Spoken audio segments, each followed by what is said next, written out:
Thank you all for being here.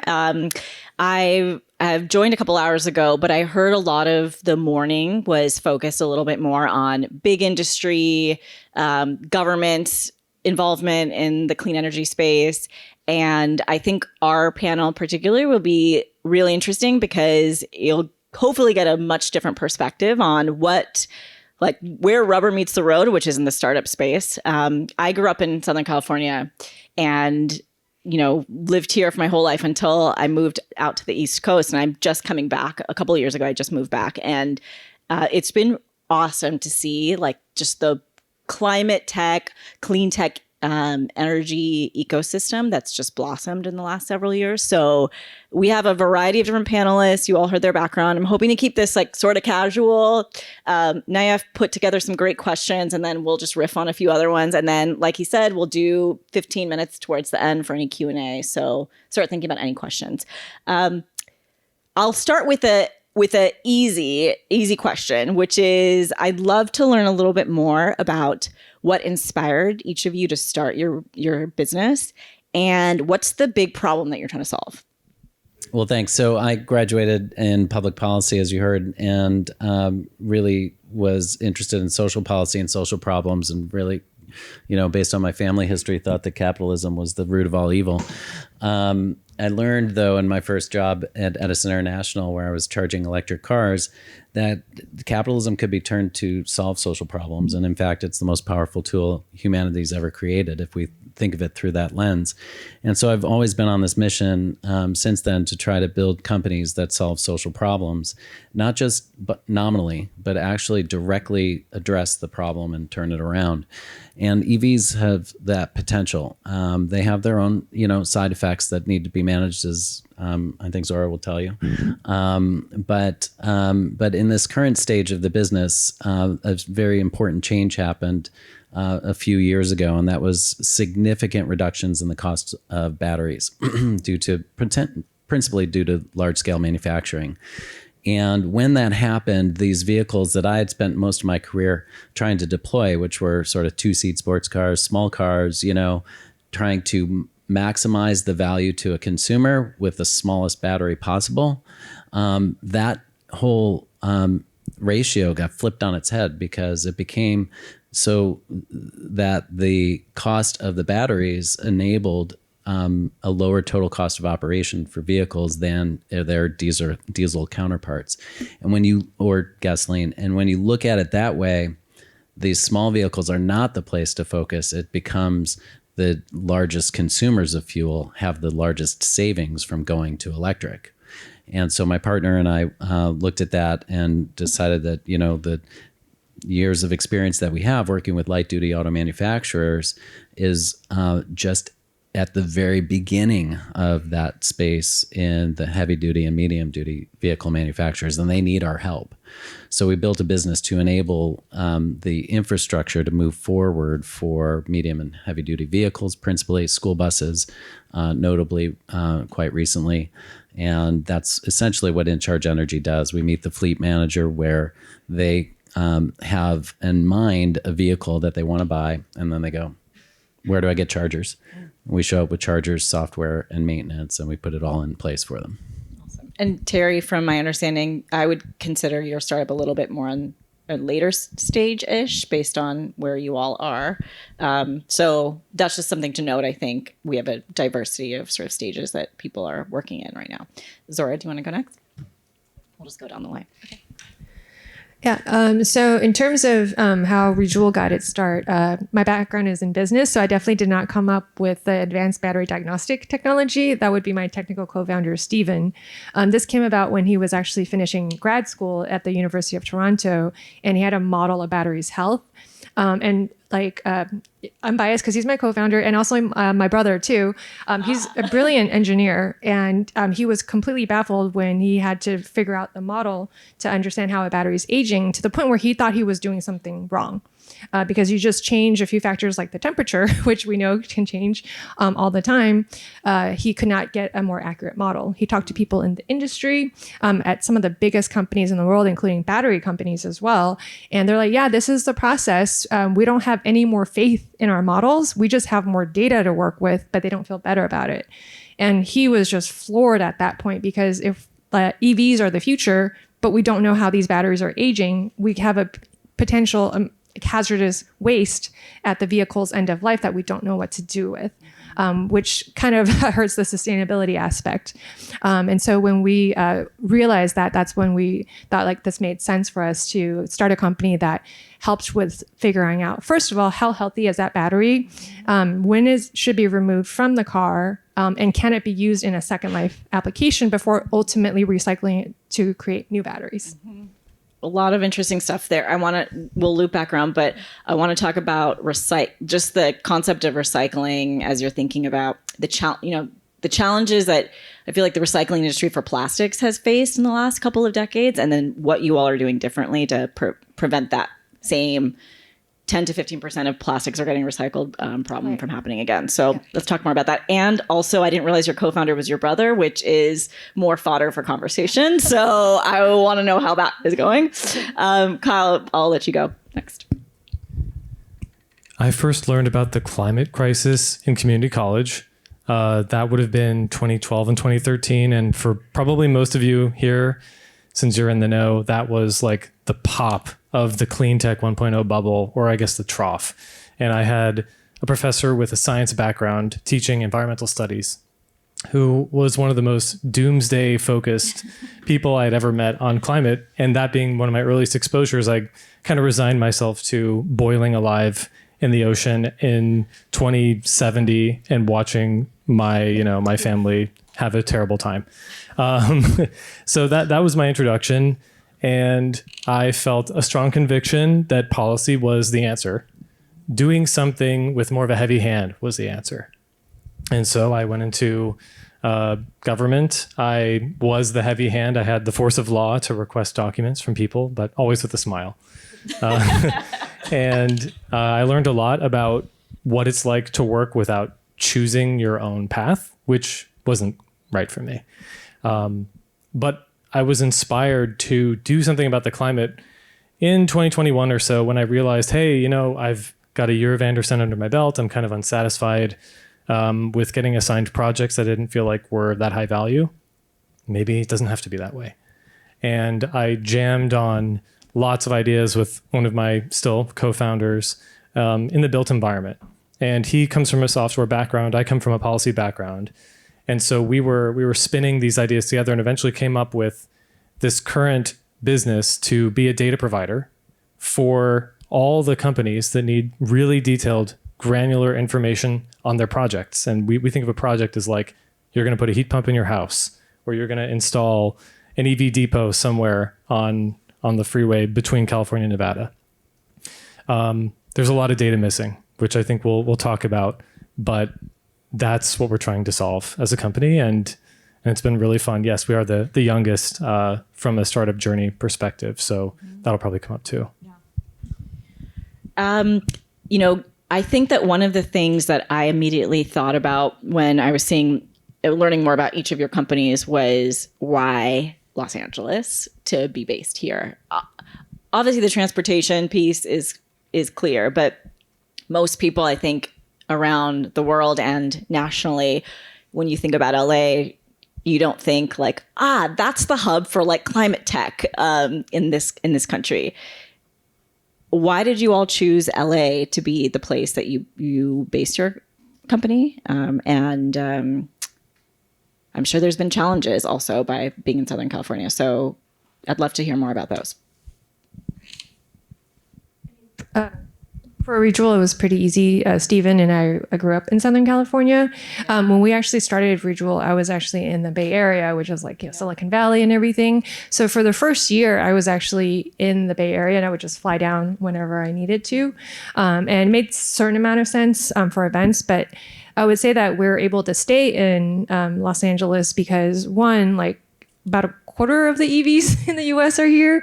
So like for us doing battery diagnostics and having access to vehicles makes a lot of sense. There's definitely a good amount of engineering talent, which we obviously will always need because we're a deep tech company. And then like you mentioned earlier, like there's a growing ecosystem, which was nice. Like Bay Area was great because it already existed, but you're like basically like a small fish in like a huge ocean. And there's a lot of other things going on. Whereas here it felt more personal. And I really liked that when I first moved down back to Los Angeles in 2019.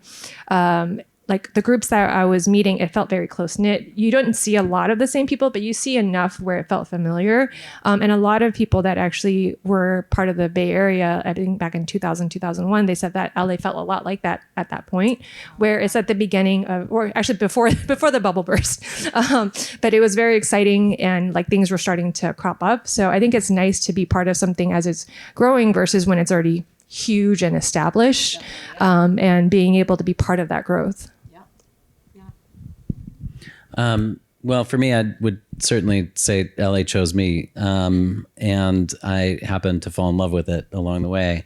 I just think LA is, and I served in public office at the city of Santa Monica for 11 years and as an elected city council member and mayor pro tem.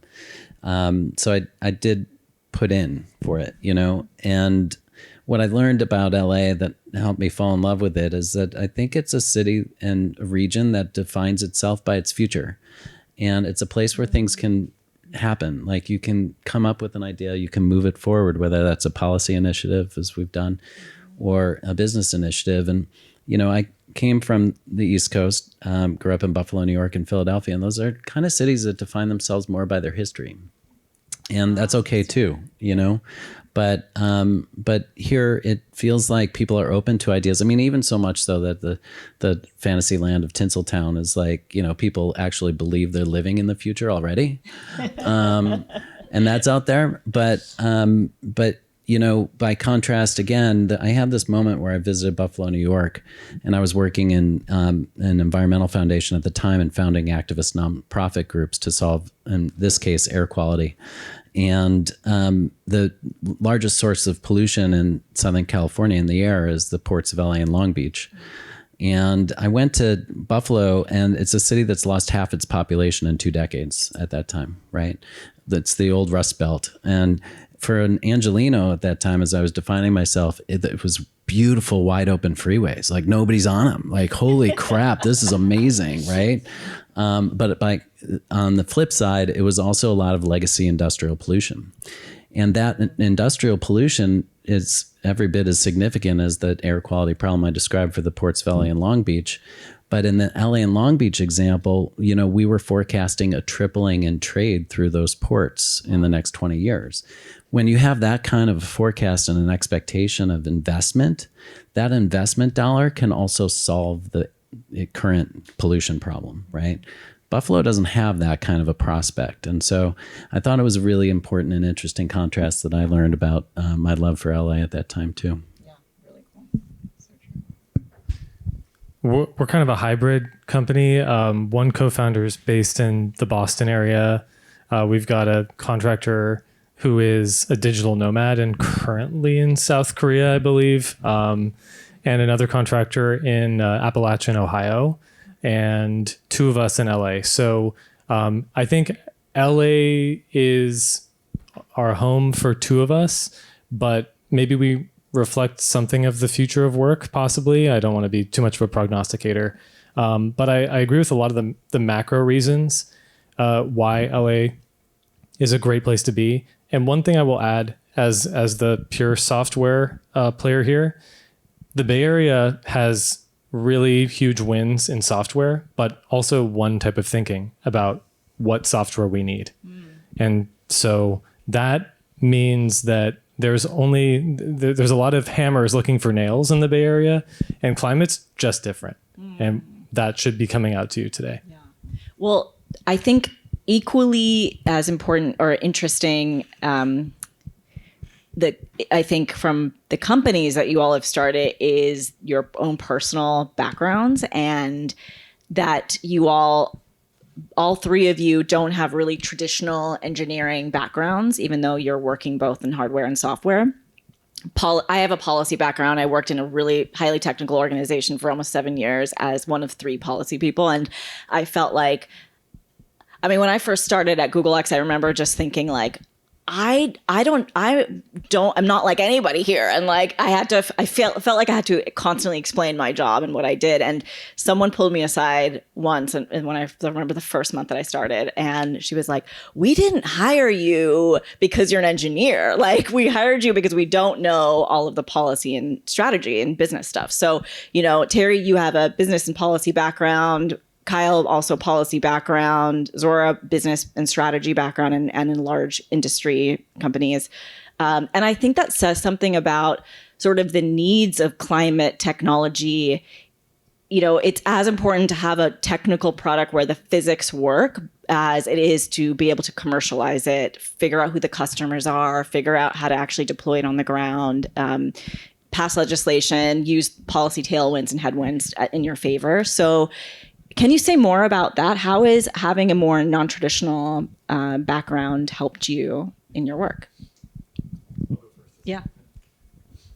Well, first we need everybody in climate. I think all of us know that. We need every single person, every single skill set times like 100 today. So there's a place for you. Your unique skills and understandings and experiences can build something amazing. The second thing I'll say is what we're not doing in climate is building like another consumer packaged good that can go into an existing workflow that can then be put on an existing retailer's shelf. We're not building another insert example here that I can't think of right now that fits into the existing chain. So we need a lot of people looking at blank pieces of paper and sorry, but sometimes that means that you kind of have to be an outcast to come up with those ideas. So to me, being a little bit of an outcast and from the standpoint of software can be helpful in that regard. Don't get me wrong. I didn't even know what an API was when I first started. So I had a lot of learning to do. Zora, what about you? Yeah, I mean, I work around like 80% engineers. So I would say that one of the first things that I learned, and I think my team learned, is that like if you have different functional expertise, you communicate very, very differently, which also means that, like it shows how you think differently too. So I think that's helped our team learn a lot from each other. Like for our engineers, they're brilliant engineers, but that doesn't mean they know how to think about business.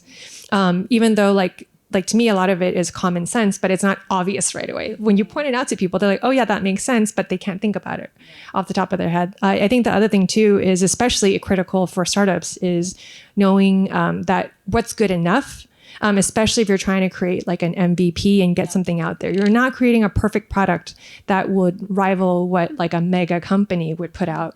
You're trying to find someone that will take your prototype that looks like a science project and use it and happily pay you for it too, right? And so like you have to, like for engineering, it's almost like, no, things have to be perfect. It has to like go through the door. It have to be proud of it. And so we had a hammer in for a lot of our engineers that like, if you're not ashamed about the first product we put out there, we spent too long on it.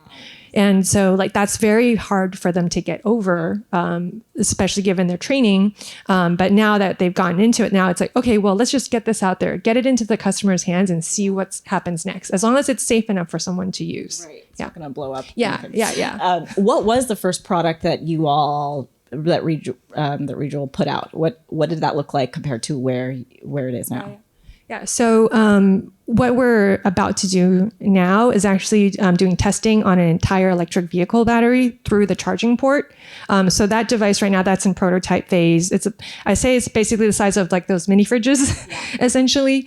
But what we had to first start with was testing at the cell level. So that device was more like the size of like a microwave, small microwave, essentially. And we would test decommissioned batteries. What we have in our lab obviously looks different than what we send to customers, where we at least put a nice enclosure and our logo on it. But there's a lot of things that we were like, we're not 100% sure how this will work, or we haven't been able to test it fully, or we didn't even think of some of the ways that our customers would use it. But that's also where it was exciting because we put all the right tracking. So like I had a lot of fun actually signing into our software platform and monitoring what our customers were doing and trying to figure out, it's like, why are they doing 2 tests for these batteries? I was like, oh, it's because this is a new device and they wanted to validate that it was giving consistent results, right? So it's like, that makes sense. That's not a normal use case, but this is the behavior that would happen if they're trying to test something new.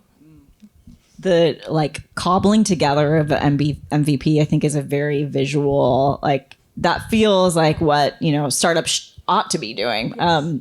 Even I remember when I worked at X, there was one team that was working on the big Wi-Fi balloons called Project Luna. I don't know if you all remember this from several years ago. And the first prototype was literally a styrofoam beer cooler that had been taped together with masking tape that said on the side of it, like, this is not a UFO, please contact Frank or something if you find this, because they were flying these balloons up in the sky. And when they landed, people were like, what is this?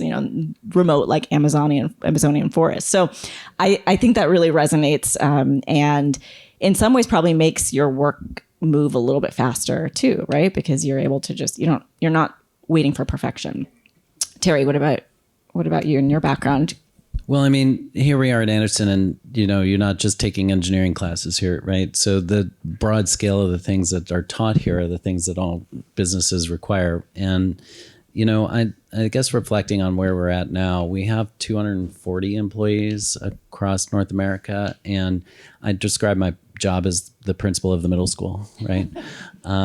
And what is required is a lot of people skills. It's a lot of people management. It's a lot of leadership. I mean, the kinds of things that Kyle talks about, like, they need to know their purpose. Like, why are we in this for real? I started out in my career as a missionary, really trying to just solve problems for social good. And business is just sort of what I landed on and started to teach myself in order to do that.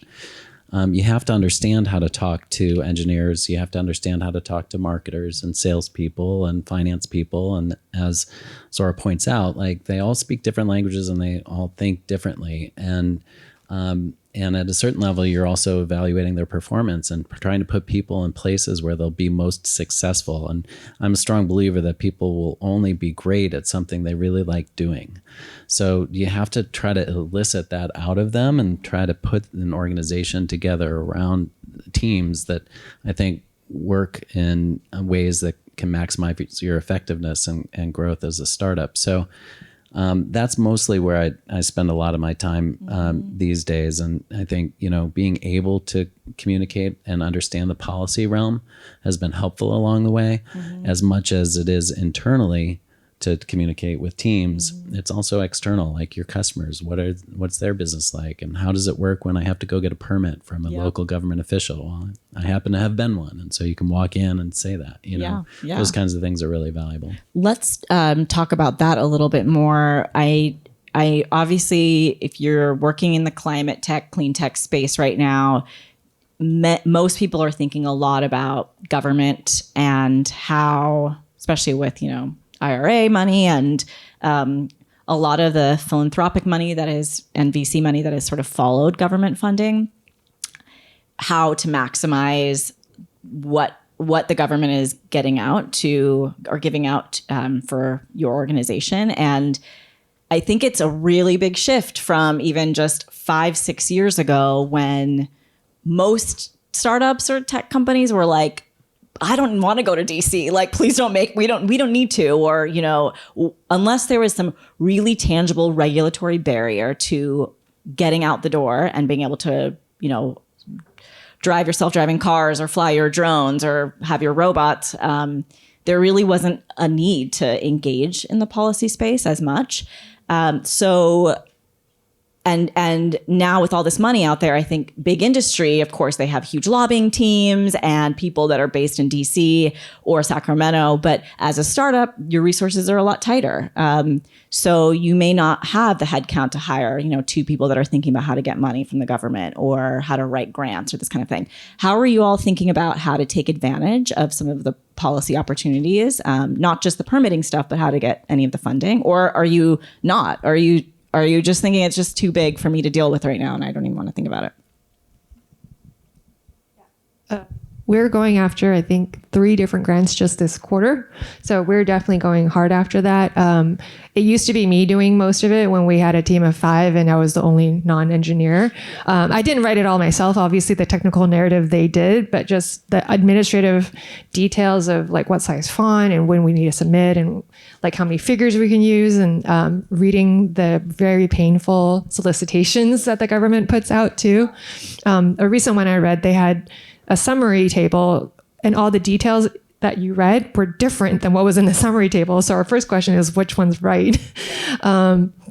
So yeah, we're definitely going after all of that funding. Like for us, Steven, my co-founder, he does technical writing very well. And then we also have someone on our team who's a published author. And so they both know how to do writing. So that's a lot easier for us. Like one of them is actually a storyteller, so that makes it a lot easier. So if you don't have those resources, there are definitely grant writing services out there. Some of them like are charged by the hour, but if you can manage it or at least ask them to help you plan, and you do most of the detailed work, you can still, I think, do it on a budget. There's others where they are basically, they only get paid if you get the grant. So you get a set portion of the grant and it's a bigger dollar amount, but it's only after you get funding. So there are options out there for those that don't have the resources that we do. Yeah. Kyle, how are you thinking about it as a smaller team? I'm going to avoid talking about our business because that's also our business. But if we'll get to that. But if we're talking about conceptually, how would a software startup get funding to build software? That's very hard to do in the grant space, near impossible. It may not be worth your time, to be honest. If you can just push out iterations, get an MVP in people's hands, and then get some revenue from that. Like I know that's a lot easier said than done, being in that spot literally right now. But there's tinier increments of proof points than putting out a technical proof with a prototype, with drawings, possibly patents. That's really expensive. So in short, there's so many grants out there for every permutation. I'm sure any of us can point you to the right Department of Energy sub office that is publishing grant announcements for whatever you want to do, whether it's some extremely highly efficient water purification to new battery chemistry research, and insert something else. Yeah, it's a really good point about software. But I would add to it, I think that there are ways to sort of backdoor software opportunities. Like if you get a grant for something else and you happen to have to develop your software for it, then as long as you don't write that explicitly into the grant, because you'll have a ton of IP problems and, all those kinds of things. So I totally agree with you there. I kind of think of it as like crawl, walk, run, because here we are in the startups panel in particular. And the way that I have approached the business is that my first grant, I think, was 1997 or something, for a company that I started. So I've been doing these grants all along this is the 5th EV startup I've done. And the crawl part is, find that specific agency, that specific grant that fits for what you're trying to do, and go and write actually hire external grant writers to do it for you, right? And then win that grant. The walk part is begin to understand what the grant making agency is doing, right? And you can take that from a single state, you can go to multiple states, you can play it federal. But understanding the sort of strategy layer of what's the strategic plan for the agency, begin to understand their language, look to where they're going, and play to where the puck is going, right, as they say. So that's kind of the walk stage. And then the run stage is when you get to the level of, you can begin to participate in sort of trade associations, industry groups, and actually influence legislation or regulation. And it's hard unless you're super well funded to run, walk, crawl. The startup phase, you really want to try to cash flow your business as well as you can, and focusing on the grant opportunities is kind of the way to do that. And I approach even other softer elements of your business in the same way. So our marketing team is very similar, right? Like in marketing, a lot the crawl stage is slap some stickers onto your equipment, with your brand and put out some brochures. And it moves into the, run stage is sort of your strategy level. Like, how do you actually get feedback from customers? What's the feedback loop? How do you organize against, it's the 5 C's or whatever we teach here, right? So that kind of work. And it is really hard from a startup point of view to fund backwards, run, walk, crawl. So you have to kind of think about, if you're able as the entrepreneur to understand where you want to, be when you're running, then you can start to design an organization and get the individuals in the crawl stage and bring the organization through over time. I think this is really relevant and great advice. And you all have such an optimistic take. I think all founders probably have to have a little bit of blind optimism. I think all environmentalists, because it's goddamn depressing otherwise. I know, it's true. I think what I feel is the biggest difference from climate tech versus the self-driving cars, robotics sort of technologies that maybe were a lot more in the ecosystem 10 years ago is that we don't have a lot of time to waste because of the climate emergency that we're in. And so, whereas self-driving cars maybe have been piloting for 10 or 15 years, maybe even longer before anything becomes really commercial or real, I don't think that climate technologists are thinking about their runways in that same way. So this is a bit of a downer question, but what's the hardest part about going fast for you all? For us, I think it's pretty clear, and you can see it playing out on the mainstream media today about our EV industry, which is that getting steel in the ground is really hard. It is one thing to kind of build software. It's harder to deploy software. It's another thing to actually put concrete and steel for a charger in the ground. And there was a bubble 2 years ago and 2 to 3 years ago in market values of EV companies. And it was largely driven by these super rosy, Wall Street analysts who, believed in the hockey stick growth curve for EVs. And they were trying to model it based on selling plasma TVs or phones or something. And they're like, well, that's hardware too. But the trick of getting these things into facilities is super hard. I mean, it's not just the local governments, and the permitting. Frankly, that's kind of the easiest.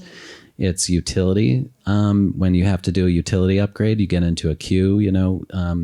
The CEO of Edison International was a big Elon Musk fanboy in the early days of Tesla when they were deploying the superchargers. And he was like, I want to have a meeting with Musk, and Musk said, okay. And he said, basically, what's my ask? And he said, I need you to go faster in getting my power to my supercharger stations. He goes, I'll do anything for you, except I can't really do that. And so the utility bureaucracy exists because they're protecting our public dollars, right? Our ratepayer dollars. And it's hard to move through that. Even harder to an extent is the relationship between a landlord and a tenant. We had in the early days of EVgo, when I started, we had built relationships with the largest shopping center owners in North America. And we're like, great, you go to the landlord, that should do it, right? And so we would go to a shopping center specifically, we'd survey the parking lot, we'd find a transformer, we'd be like, let's put a charger there.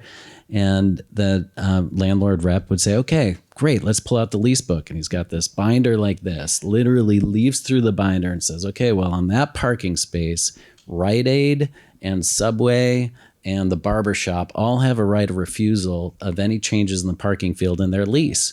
So let's send them a notice that you want to do this and see how it goes. And so you send them this notice. It's written by the lawyers, and maybe you get a response, right? And if after 21 days, no response comes in, and they're, okay, we should go, right?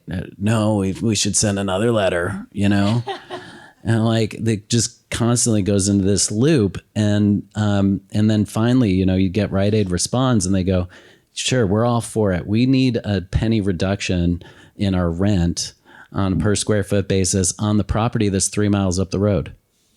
You're like, what? And it's those kinds of things that are really difficult. And my analogy for it is like I don't know if anybody knows the story of the Sony ebook reader. It's essentially the Kindle, but it came out 10 years before the Kindle. And in form factor and functionality, it's basically a Kindle, right? They had all of the technical requirements done, and it was released. There were about 100,000 to 200,000 titles digitized at that time that you could, read on your Sony ebook reader. And it failed miserably. And 10 years later, Kindle comes out, the same exact product, but there are now millions and millions of digitized titles. And what happened in the intervening 10 years was not some great leap in the technology, but rather the work and the churn in the background of getting all of the licensing rights and the publishing rights aligned so that you could publish these titles and make use of the technology. And that's kind of where we're at in EV infrastructure. Fascinating. So what's hard about going fast when you're building software is the expectation that you should be going as fast as what some Bay Area startup has done in the past. This idea that you should be owning an entire verticalized platform experience, and you should be able to slap a recurring revenue monthly subscription on that product. And that without that, it's hard to know, like, oh, I don't understand the business model. A lot of feedback on things like that. I spoke with a Series A investor who I will not name somewhat recently, and they were confused by how a lot of the climate software, especially fintech companies, are on a per project basis. Well, shocker, all the banks, all the financiers, and the real estate folks are working on per project cash flow based or some kind of debt finance projects. So software companies are reflecting the physical world in climate, and that's not seeping through very quickly to the old guard of like 10 years ago. It's not really that old. But that's what's hard about going fast is we might need more people. We can't fully automate every single system. We may not be able to slap a monthly recurring revenue model onto every single product. It may not need an interface. Like why do we need that? So that is hard because it's like setting expectations, especially in this weird funding environment for anyone doing software. It's like just strange where they're like asking you Series A questions like, oh, what's your like expected revenue for this year? And it's like, dude, I'm still working on my MVP. I don't have any numbers for you. So I think that summarizes some of my gripes. Yep. Sorry, you want to close out? Yeah. I would say that a lot of the themes is consistent. It's usually not a technical thing like that, like only an engineer can solve. Yeah. It's usually we've already solved that problem. It's really getting the physical world around you comfortable with it. Like sometimes there's just policies that are there for 10 years. Nobody knows why, but it's there and it just doesn't work with it. And nobody wants to be the one to step up and provide a workaround. Because like it's easy to say no versus getting in trouble and potentially getting fired if you allow a green light for something. So like a simple one for us is the fact that like we're trying to deploy technology that can make it easier to test your EV battery. There's a lack of mechanics on top of the fact that very few of them even have high voltage training. And so the goal for us is to be able to make it easy for anybody to do battery testing. But obviously when we're launching a prototype, we're not going to give it to someone who doesn't know their way around a vehicle. We want someone who is experienced, and they're very few and far between. And then on top of that, if we're talking to a corporate, well, it's like, well, wait, we need to make sure that every aspect of this is completely safe. And so, yes, we're not going to give you something that is going to blow up, but we can't also certify to every electrical standard that's out there because that costs a ton of money. And so it's like, how do you find basically the right partners that understand the risks? Because nothing is perfectly safe. Right. So it's like understanding and being comfortable with the risk and then showing others that it's OK. And then there will always be some that like, you have to follow the standards, especially like I've heard in cases where it's like unionized. And so there's just certain policies that you just can't get around. And so like that's the hard part when you're deploying like physical products, especially of electrical nature. Yeah. As a former government person, definitely there are these urban legends within like And also in massive organizations too, right? Which is like even private organizations of like, well, we can't do this. Well, like, can we really not do this? Or did someone else just tell you we can't do this? And that's why you're saying this? And I think it's hard to find like the root cause of what that policy is or what it is. It's easier just to... In a bureaucracy, you're punished more for doing something wrong than rewarded for doing something right. And that's the definition of it, I think. Yeah. I know we're almost actually at time. So I want to open up for any questions from the audience. I also have more questions that I have on top of my mind. So, but I see somebody right there. Can you introduce yourself and just... Oh yeah. You want to use the mic? Sure. Or project? I can, but if it's going to be on a video, Good call. you'd have to repeat my question. Hi, I'm John Penny, and I work for a consulting firm called Next Gen Foundry, and we do business model transformation consulting, formerly innovation and digital, now in sustainability, home electrification, and automation. And I was really taken by what you all were sort of pointing to, and I may have this wrong, so I wanted to ask this back to you, which is, Kyle, I think, really got to this, Zora and Terry did too, that we've gone from a world in funding of many years ago, decades ago, back past the Sony e-reader, to Silicon Valley funding mechanisms being for hardware, which is hard, to the valley of death of the first climate tech bubble bursting, to effectively everything is squeezed into a SaaS model. As a funder, I want asset light, number one things I hear. And the world of climate and finance is often project finance, big, long return profiles, big money, which we need to save the planet on a systems level basis.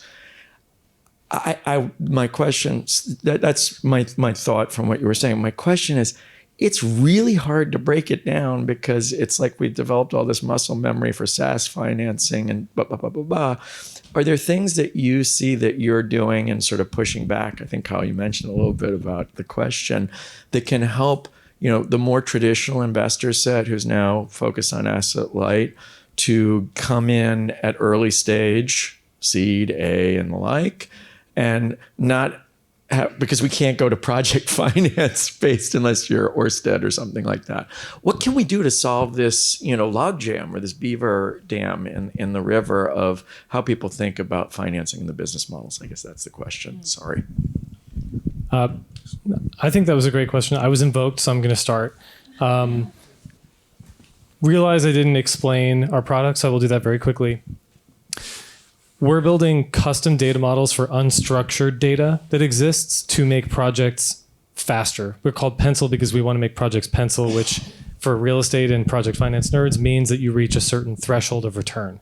So our first product is, if you've ever looked up a rebate program, know that there's thousands of those. We have read through terms and conditions to convert all that text into data, which we then deploy via API so that marketplace type businesses who say things like, hey, I'm going to help you find a contractor who can do a heat pump and save you $2,000 off the tax credit plus the rebate for your utility plus some city rebate, all actually works. Most of the time, people don't know anything about those things. So we do all the computation on that on the back end.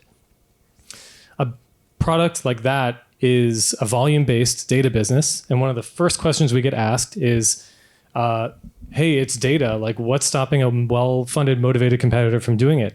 And I have to sit there and smile and nod and all the while thinking about how most of my startup competitors are from the Bay. They've never worked as a state auditor. They've never read terms and conditions documents, government contracts for their job, literally.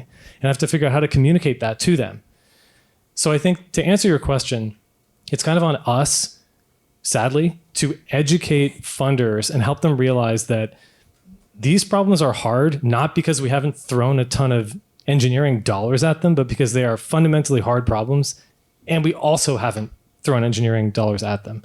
So let's figure out how to solve the problems of whatever your use case is. Like if we're going to do battery testing extremely precisely, robustly, and scalably, like that means that you need people who understand batteries, I'm not going to talk about your business because I'm beyond my depth on here. But anyway, that's my answer. It's a bit of a rant, but I'm sure both of you have lots of insights too. Yeah, I would say that one of the things that Cleantech has accomplished and is still not done accomplishing is a bit of a new sector of funding and infrastructure. And so, the emergence of the power purchase agreement was sort of the first opportunity for a third party to finance an asset that sits on someone else's property and that enables them to just sort of continue to pay what is an operating expense while the third party owns it. And the trick, and I think in part implicit in your question, was how do regular investors participate? That's really hard. Like that's a big bank game, and so you can join if you have the assets to be part of a fund, to the extent that they retail that stuff for you. You can do that, but I think Cleantech has the opportunity to do this in that it's got assets, and those assets can play revenues in a very, if it plays in a consistent basis. So in the EV charging game, for example, public charging stations, not really financeable in that manner because utilization's unpredictable, location drives it, like all of these things. In the fleet space where I've gone into now, I'm building a depot charging. I've got 40 Class 8 trucks that drive to Starbucks facilities all over Southern California every day, the same routes.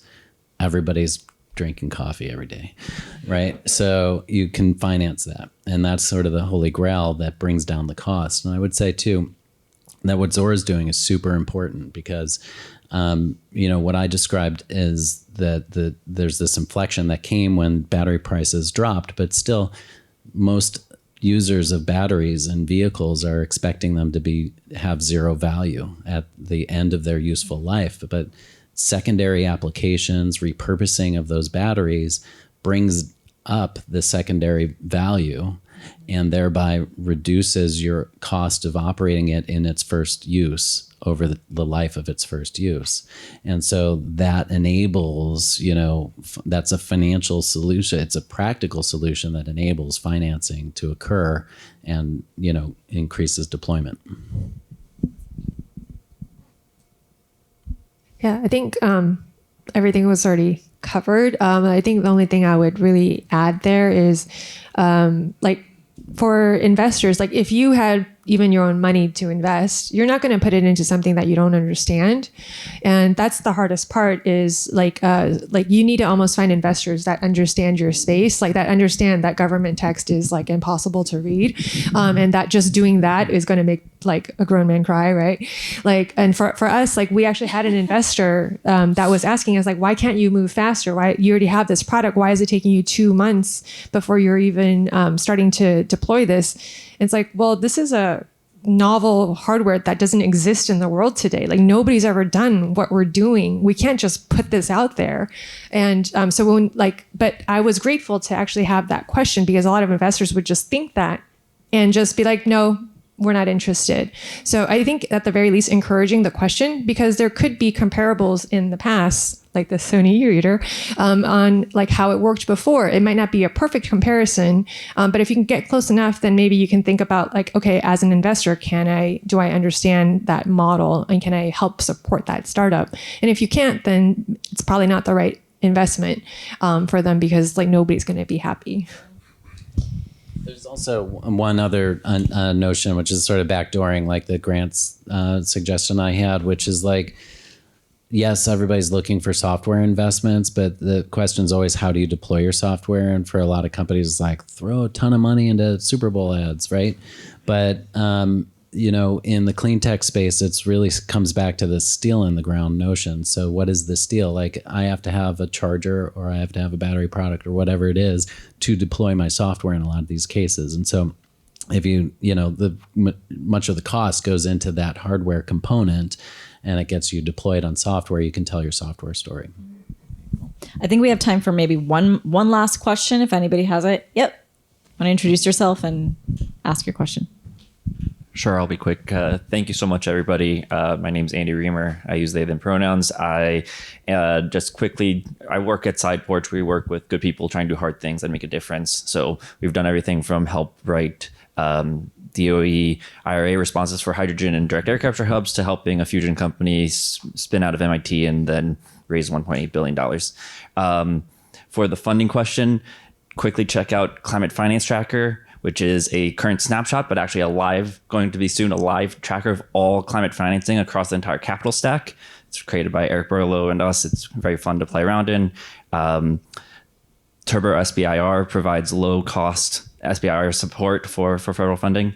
And Buoyant Ventures is a really great climate justice focused VC firm run by all women in the Colorado, although one person lives out here. One of the challenges for funders is that they all are not talking to each other. And so when you do go and work for some of these funders, try to connect and build relationships across the way. My question, however, is in the startup space with the IRA, with other folks realizing that community benefits is a financial risk to an ethical good, to a business good, what is the role in your all's minds for startups as it relates to climate justice and community engagement? I think that's a great question. And I think, there's you should be doing this because it's the right thing. And then you should be doing this because it's a business need. And you're seeing that a lot with direct air capture stuff, ocean-based acidification projects that are just getting completely blocked. So I'm really curious about what you all think about that. Yeah, I'm super excited about that. In fact, in the current business that we're in, because by focusing on heavy duty vehicle emissions, diesel emissions, I get to say that my purpose is to kill diesel before it kills us, right? And when you go into the Inland Empire and you see some of these distribution centers and the impacts on these communities, it's real. And, it's not even just the diesel particulates and emissions, it's also the noise, from these facilities that are killing these communities.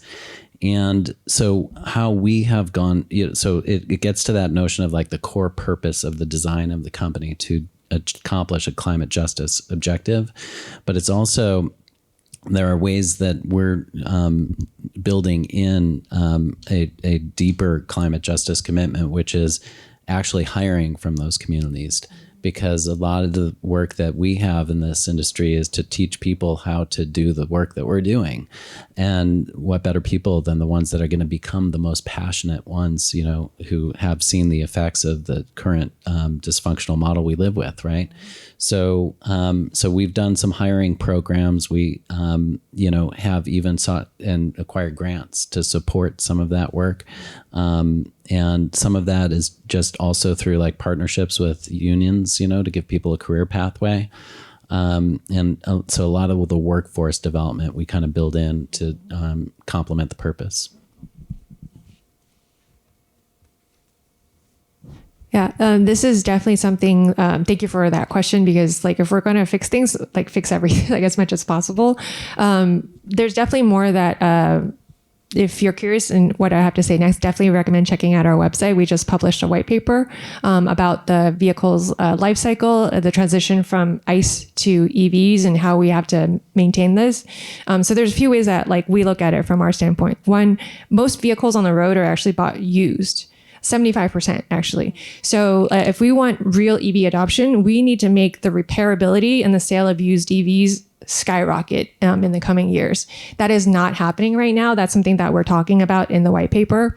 The other thing too is if we're talking about what happens to these batteries when they're no longer good enough for the car, we actually got a $10 million Department of Energy grant to deploy long duration energy storage. And Tobias, he's one of our team members. He was able to make contacts through some tribal lands. So we're actually deploying solar and storage for a workforce development campus. Amazing. And the goal is basically to train the local workforce, not only to do the installation, but also do the maintenance. So we're not not putting this no shame to Amazon if they want to electrify their buildings and go to net zero, but we also want to take this technology to places where it's often ignored. Yeah. Amazing. Good to know. Kyle, I know you all are more in the earlier stage of things, but how are you thinking about any of these? Yeah, love the question. incentive programs are often criticized because people who are already aware of them tend to benefit. If me, with my very high reading level and subject matter expertise, can automate that experience of having high English fluency and a high reading level so that somebody who traditionally wouldn't have access to that program can access it very easily, to me, that's a climate justice outcome. We can talk more about that if you're curious. Awesome. Thank you all so much. I learned so much just listening to you all, and I'm sure everybody has too. I think we're going to stick around for a few minutes. If people have questions, come up, say hi, and meet these brilliant folks. And thanks again for joining us.